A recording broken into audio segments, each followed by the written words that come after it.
Hi. Now, in this video, I am going to be going through the entire Bond store, and I'm going to be recommending certain vehicles for you to get in the Bond store, telling you which ones to avoid, and then also giving you a couple tips for maybe saving bonds on certain pieces of equipment. So, yeah, I'm going to start out at the bottom. Overall, the tier 5s and 6s. I have prepared many comparisons on tanks.gg to compare all of the Bond vehicles that I'm actually going to be talking about. Quick thing I will just say at the start. I won't be talking about the IS-2S, I won't be talking about the T23E3, because these two vehicles are, in my opinion, the worst vehicles in the entire Bond store. Don't get them. First off, here's the tier 5s and 6s. First three tier 5, next two tier 6. M10 RBFM is the one I'd mainly recommend at tier 5. The others, I wouldn't exactly recommend, but if you like the 76mm T34, you can go for the T34S. And if you really want it, you can go for the Panzer IV Hydrostat, but I do not recommend it at all. Panzer IV Schmaltern. This is just a Panzer IV-J with a Panther turret and gun on at tier 6, essentially making it pretty crap. I won't recommend this one. Tiger 131 I recommend. It's essentially just a tier 6 version of the Tiger, which effectively means it's pretty nice. So I recommend the Tiger 131 and the M10 RBFM. T34S if you want. Don't recommend the Panzer IVs. If you want to have a look at the stats, then just pause the video at any point.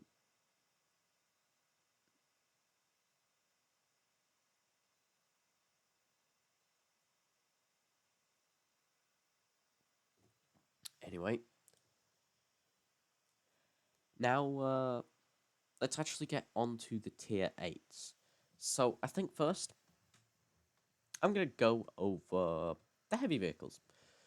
So there's the Alpine Tiger, the Liberté, the Patriot, the Chrysler, the KV5, the IS-6 Black Edition, basically the IS-6, the Kraslovsky, and the IS-5.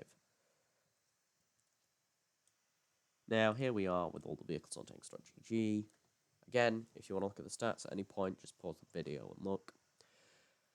Liberté is a vehicle that, I mean, if you like a French heavy without an autoloader, go for it. Otherwise, I don't mind it. It's not amazing, but it's not bad. It's a decent vehicle, so I'd say consider it.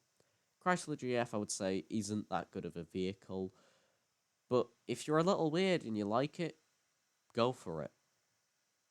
So, I wouldn't recommend the Chrysler, but it's not an absolute no-no. The IS-5 is essentially the same as the Chrysler GF, but for different reasons. The IS-5, while it may have a nice 7 degrees of gun depression for a Soviet vehicle, and a decent amount of mobility, as well as good enough armor, it costs 10,000 bonds instead of 8,000 bonds, and it doesn't have the best gun handling capability at base, so I wouldn't particularly recommend it, and it doesn't have good view range, but that's to be expected on a Soviet heavy. So if you really want the vehicle, go for it, but I won't recommend it.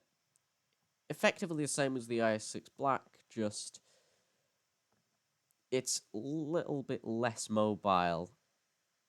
Well, just it's less mobile with 6 degrees of gun depression and worse gun capabilities in terms of its dispersion values. So it's probably got equivalent gun handling at the end of the day, with a bit less mobility, and not much else different other than a bit better on the rate of fire and worse penetration.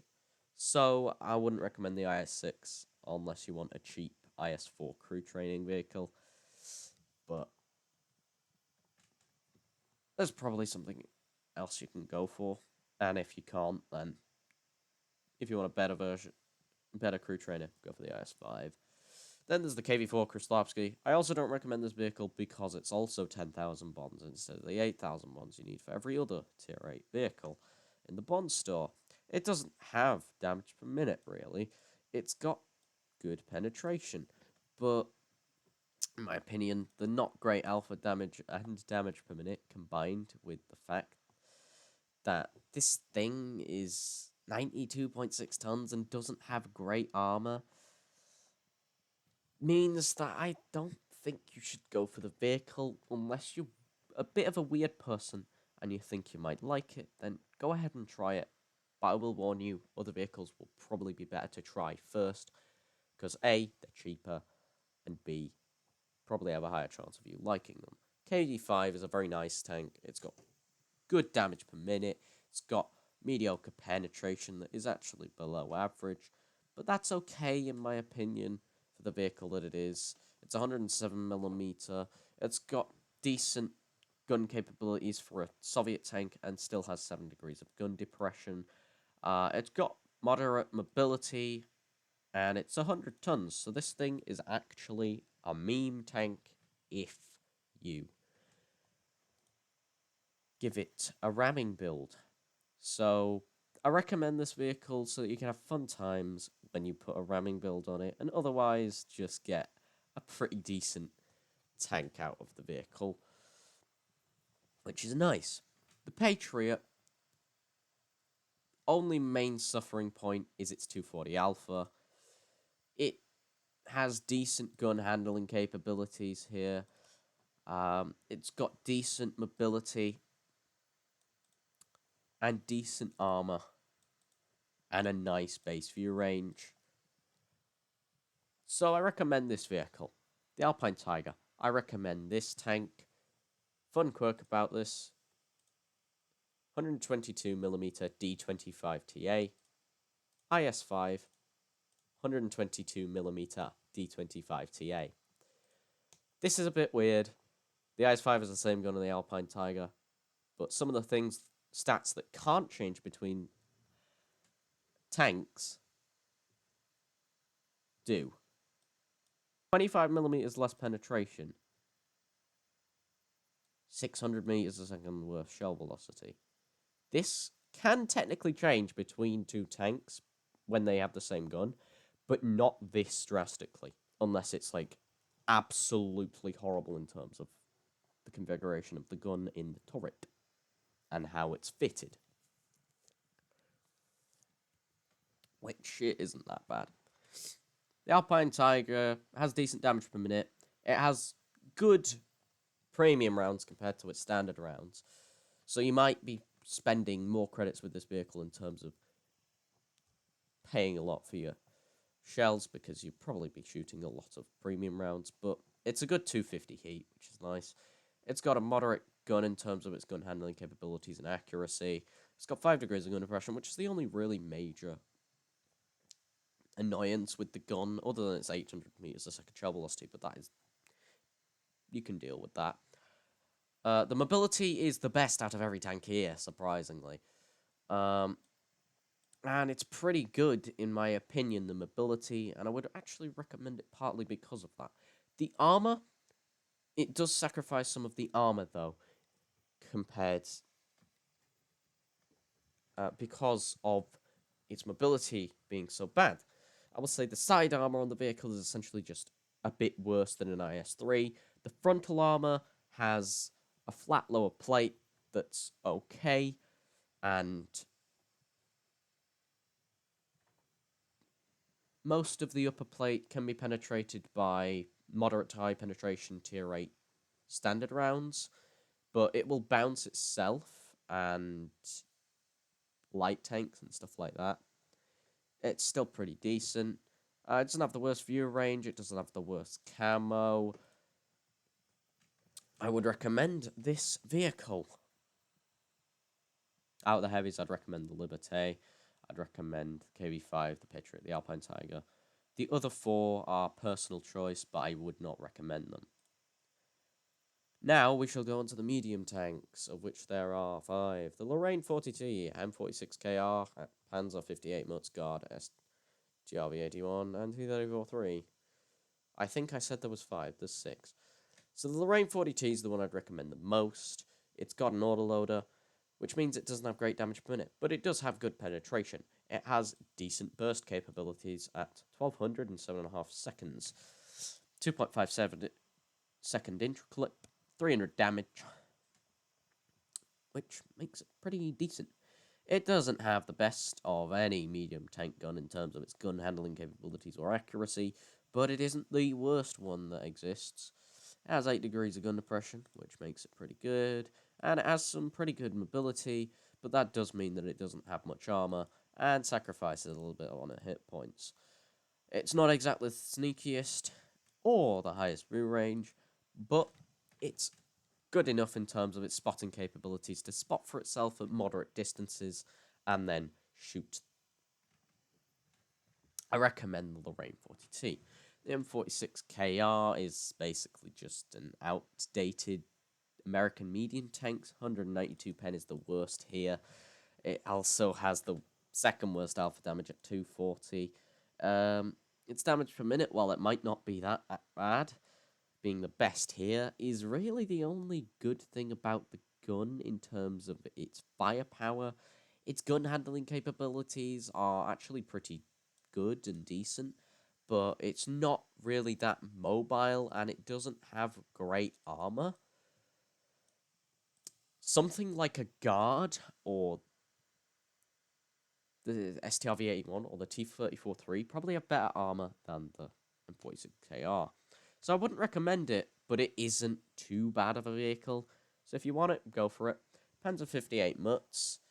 While this vehicle overall, most people would consider it better than the M46KR, I would put it on the same level in terms of some of its capabilities. Its firepower is pretty much similar. Its damage is only 10 more. Penetration, reload. I mean, the penetration is the only thing that's really specifically better than it, other than its shell velocity. Overall, it's got about the same gun handling capabilities, with a bit better on the elevation. And the base accuracy is better, but the aim time and dispersion values are a bit worse. It's a bit more mobile. It's essentially just the M46KR turned more like a Leopard. Seeing as it is German, that makes sense. It's also sneakier, which is to be expected. So, if you want a little bit of like a Leopard version of the M46KR, then go for the Panzer 58 Mutz. But I wouldn't recommend it. It's slightly better than the M46KR. STG Guard is a pretty good vehicle. It's got a 390 gun, 212 pen is decent. 122mm with exceptional gun handling capabilities for the caliber of the gun and the fact it's Russian. 6 degrees of gun impression is to be expected for the vehicle. It's got surprisingly moderate mobility, which is a little bit better than you might expect for the vehicle, but it's not really particularly good or amazing for a Soviet vehicle. However, it does actually have some pretty good armor on it. If you're fighting against really big guns, don't side scrape. But most of the time, you're going to be able to side scrape with the vehicle. It has decent hit points, and it's actually the sneakiest of all the vehicles here, but its 370 rear range does mean it can't really spot effectively. So, it's kind of just a sneaky 390 medium alpha slap tank that is pretty good, and I recommend. STR V81 is a Centurion 1, but it's a Swedish premium tank. Not much to say about it. Recommend you get the Centurion 1 instead. Or the Centurion 51 RAAC if you really want a premium Centurion. T-34-3.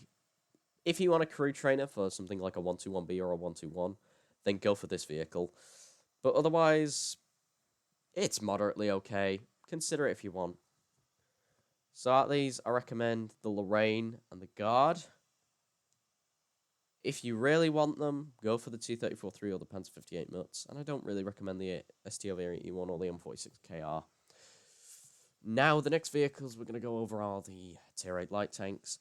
I threw in the T92, even though you can't get it, because it is still a vehicle you can get for free in the game, and I wanted to just show off a few of its statistics and compare them to the other vehicles, just to show you, in comparison to another vehicle, how good or bad these are. So the Senlac, it's a pretty good vehicle. It has okay penetration, okay damage per minute.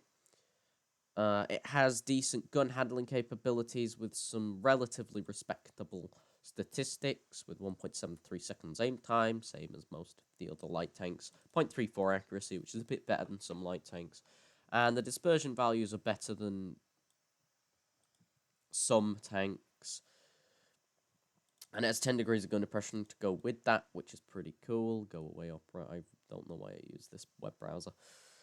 Its mobility is moderate. It has a very good power to weight. It's 20 tons. It's a very nice vehicle, 23 backwards. It has no armor, 1050 hit points, and it has okay camo and view range, meaning it's a decent spotter, but you'll get outspotted by things like even 90s and possibly LT 432s, and definitely by a T92 with a spotting build. So the M4190 and the M41D, these are the other two vehicles available. They're essentially just different versions of the same tank.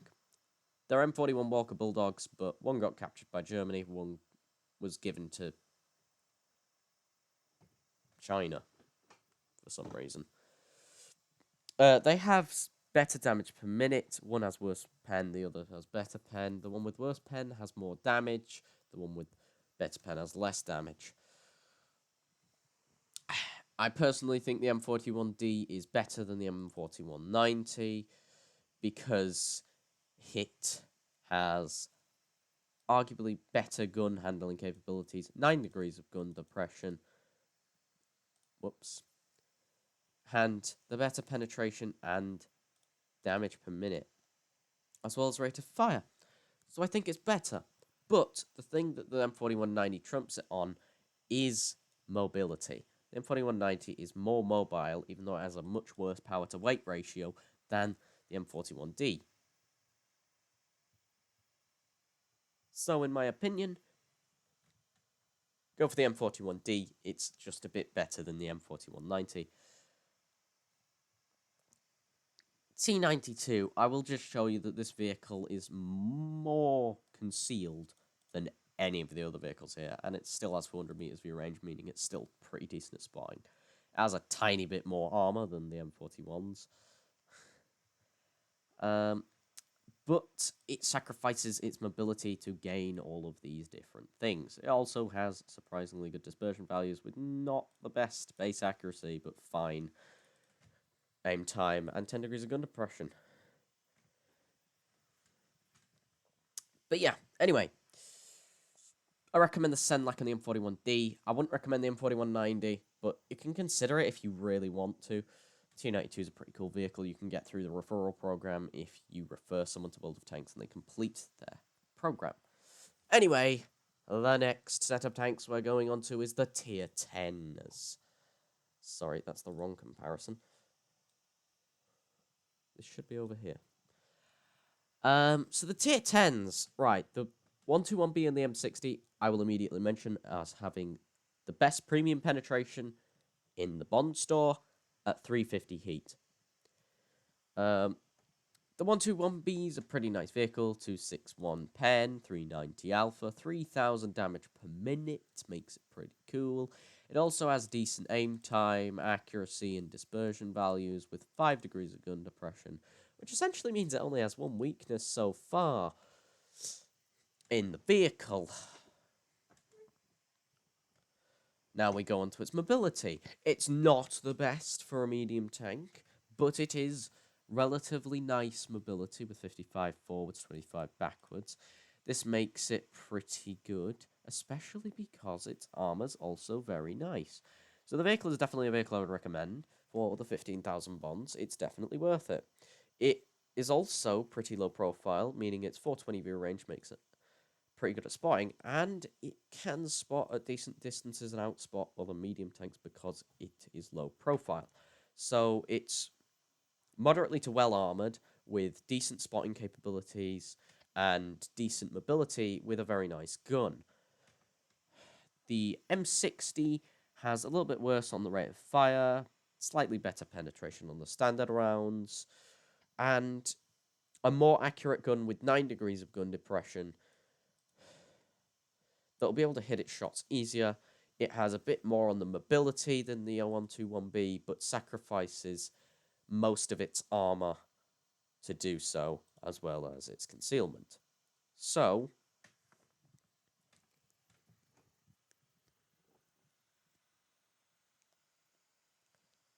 the M60 and the 121B are both recommendations from me.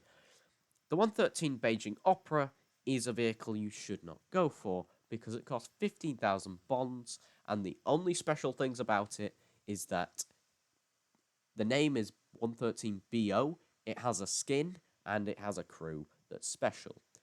The 113 can be obtained very easily by doing this. Go onto your World of Tanks. Go into the store. Go to collector's vehicles. Go to China. Buy it for 6.1 million credits. You can just buy it. The only special thing you get with the Beijing Opera is Brothers in Arms crew that has special skins on the crew.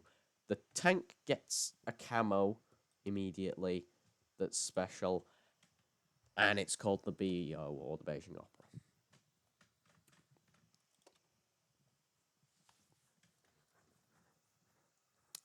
Now we go on to the other two Tier 10 vehicles, which are 12,000 bonds instead of 15,000. These two I also do not recommend you get. The FV215B, while it may have a pretty high damage per minute for a heavy tank, with 400 alpha and 259 pen, which is pretty decent, and relatively good gun capabilities other than its gun depression, its mobility isn't that good, neither is its armor, and it doesn't have good camo, which is expected because it's a heavy tank. But this vehicle, essentially, has a gun. And that's pretty much it. It's not really that fast. You can't really make it into a meme rammer unless you, like... Well, you can't really make it into a meme ramming vehicle. It doesn't really have great armor. It gets penetrated pretty easily. It's not a good vehicle, and it's definitely not worth 12,000 bonds. The Foch 155, it doesn't have damage per minute. It doesn't have reload. And it doesn't have a great intro clip. It has 5 seconds intro clip, which means essentially usually you're acting like a 10-second reload 750 alpha tank that then reloads for 40 to 50 seconds.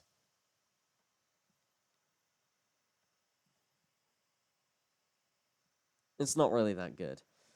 So on top of that, it also doesn't have great gun handling. It doesn't have a great gun arc. It doesn't have great gun depression. It doesn't have amazing mobility. It doesn't have great armor. And it doesn't have great concealment or view range. So this thing basically just has alpha damage, and that's it.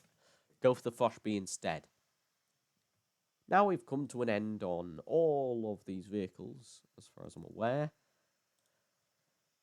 We can go ahead and go through all of the equipment in the Bond store now. So, yeah. For your first Bond tank, Quickie Baby recommends you go for the KV5.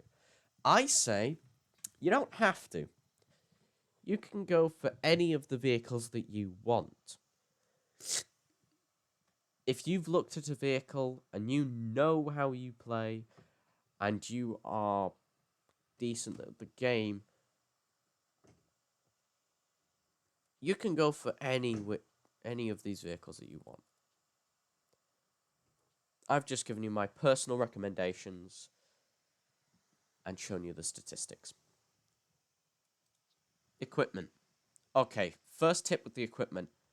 If you're going to be buying Bond Vents and Bond Rammer, or Bond Vents and Bond Vertical Stabilizers, wait until you have 9,000 bonds and buy the Combat or Specialist kit, because these save you 10% on your purchase. They are so great. So far, I haven't actually bought either of these pieces of equipment, but once I've gotten my WZ-113 Alpine Tiger, I will be going for one of these kits, because they are really nice. Probably the Specialist kit. It means that instead of having a 5,000 bond stabilizer, 5,000 bond vents, and 5,000 bond rammer, they're 4,500. Next thing to say, never buy gun laying drives. And only buy improved configuration like a couple times if you really want it for a few specific vehicles. Improved shell resistance isn't really needed too much, as most of the time you'll have your hardening in a slot, and if not, you probably have a bounty hardening to go in. If you don't, and you really, really want like loads of hit points on that vehicle with the maximum effectiveness of hardening, you can go for your bond hardening, but only if you really want to. Now, if you get directives and you use directives, buy them in bundles, because as far as I am aware, this... I'm going to double check.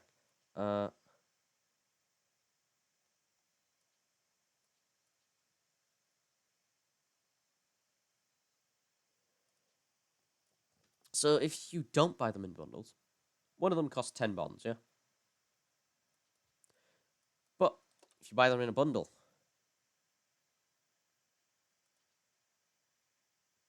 here, oh look, it costs 9 bonds now per thing. But if you do it with the equipment, then it's 5,000 with 100, which means it's 4 bonds. But it actually isn't.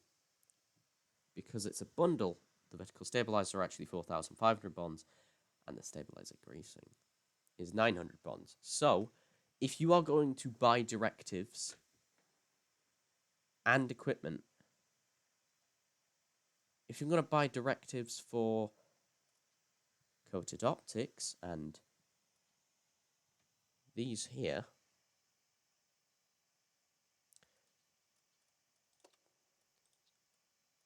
just going to double check something. 720.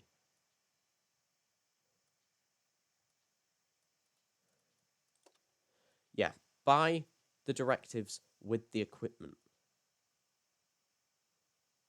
in these cases for the improved configuration and your experimental optics, because it saves you the most bonds. With the rammer, you can either buy it with the directives or with the vents. Same with the vents, same with the vertical stabilizers, because they're the same effective cost, as long as you buy your directives also in a directive bundle. Gunline drive, never, just never. Like, if you use this, why? That's all I have to say, why? If it's like some low-tier vehicle, fine, but why are you using Bond equipment on a low-tier vehicle? Last thing in the Bond store is camos and exterior stuff. So you got a 60 TP 3D style, you got even 100 3D style, and you got a STB1 3D style that you can go for 3,000 bonds each. It's not too bad. If you really want it, go for it. There's then also a nice 12 2D styles for 450 bonds each, or if you get them in here, then they're worth, what, I think it's 400 bonds each. In total, the entire store here costs, if you buy these 3 bundles, and then these 3, then you have everything in the exterior store, the exterior section of the bond store, then it costs 13,800 bonds. And it means you have 15 vehicles, 3 which have special kind of 3D styles, and 12 which have special 2D styles, which is pretty cool, I guess, but I wouldn't buy them all. If you really want to, you can buy one for like one of your tier 10s, and then you can buy like a bundle. But only buy them all if you have like surplus Bond equipment and don't want any of the Bond vehicles that are left to buy. Other than that, anyway, that's pretty much it for this video that I have somehow made relatively short.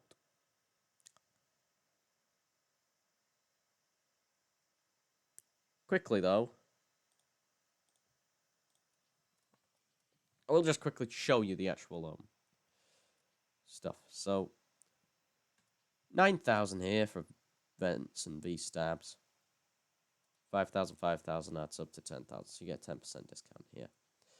Whereas, we just look at this here, 5,400. Okay, so 5,000 for the vertical stabilizers and 4 per stabilizer greasing directive is one way of looking at it. Or 4,500 for the stabilizer and 900 per stabilizer greasing directive.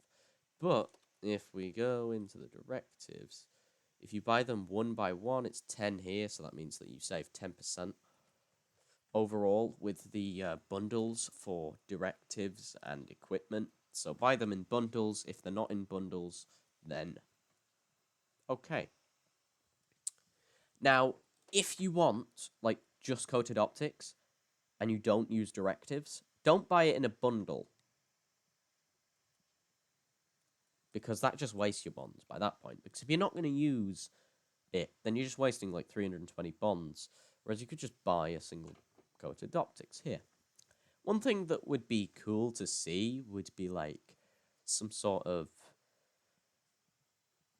I don't know, just more equipment bundles. Because there's only currently these two. But I feel like you could probably have some sort of bundle that you do. I also feel like improved final drive should be added to the Bond store. And I feel like that and like I don't know, the stabs should be like I don't know, probably like a rotation mechanism, and then vertical stabilizers or like increased shell resistances should be one of the new bundles that they add. Anyway, that is going to be it for me going over the entire Bond store. And this is actually the first video I have recorded for World of Tanks that I have actually published.